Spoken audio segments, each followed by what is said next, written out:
জাতীয় নাগরিক party NCP এবং 10 দলীয় নির্বাচনী ঐক্যের পক্ষ থেকে সারা বাংলাদেশের সকল নাগরিকদেরকে আমরা আজকে 22শে জানুয়ারি যে নির্বাচনী যাত্রা শুরু হচ্ছে সেই যাত্রা আমরা স্বাগত জানাই, আমরা শুভেচ্ছা জানাই।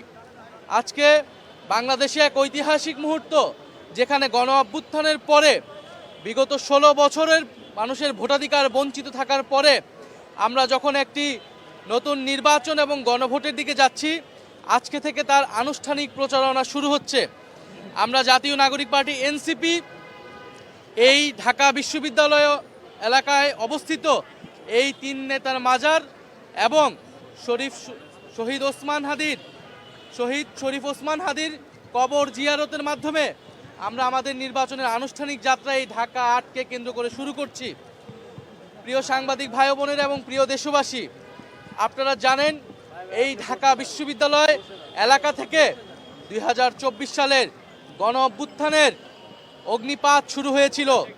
এই ঢাকা বিশ্ববিদ্যালয় এলাকা থেকেই 1952 সালের ভাষা আন্দোলন, 1971 সালের মহান মুক্তিযুদ্ধ এবং 1947 সালের পাকিস্তান আন্দোলন, এই সব কিছুর সাথেই এই বঙ্গ জনপদের বাংলার মানুষের যত লড়াই সংগ্রাম সব কিছুর সাথেই জড়িত রয়েছে এই ঢাকা বিশ্ববিদ্যালয় এলাকা।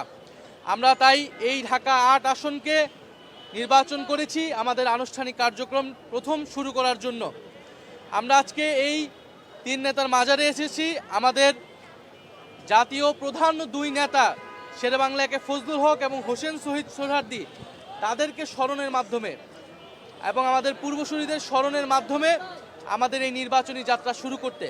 কারণ আমরা জানি এই বাংলাদেশের রূপকার ছিলেন শেরেবাংলা একে ফজলুল হক, এই বাংলাদেশের অন্যতম স্থপতি ছিলেন হোসেন শহীদ সোহরাওয়ার্দী। শেরেবাংলা ফজলুল হক জমিদারি ব্যবস্থার বিরুদ্ধে লড়াই সংগ্রাম করে বাংলাদেশকে এগিয়ে নিয়ে গেছেন, বাংলাদেশের কৃষক শ্রমিক সাধারণ মানুষের অধিকারকে রক্ষা করেছেন। একইভাবে ফ্যাসিবাদী ব্যবস্থার বিরুদ্ধে লড়াই সংগ্রাম করে আমরা একটি নতুন বন্দোবস্তর দিকে এগোচ্ছি। অন্যদিকে হোসেন শহীদ সোহরাওয়ার্দী এই বাংলাদেশে গণতন্ত্রের ভিত্তি স্থাপন করেছেন। 24-এর গণ অভ্যুত্থানের পরেও আমরা বাংলাদেশে নতুন করে গণতন্ত্রের ভিত্তি স্থাপন করছি এই নির্বাচনের মধ্য দিয়ে।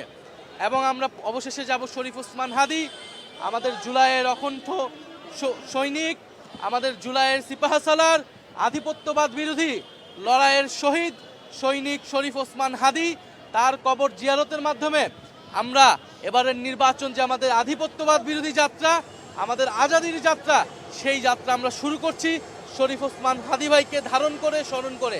এবং আজকের এই নির্বাচনী যাত্রার আমাদের শুরুর 2টা বক্তব্য হচ্ছে, এক, প্রথমত গণভোটে সারা বাংলাদেশের মানুষকে আমরা আহ্বান জানাচ্ছি, গণভোটে আপনারা হ্যাঁ ভোট দিন।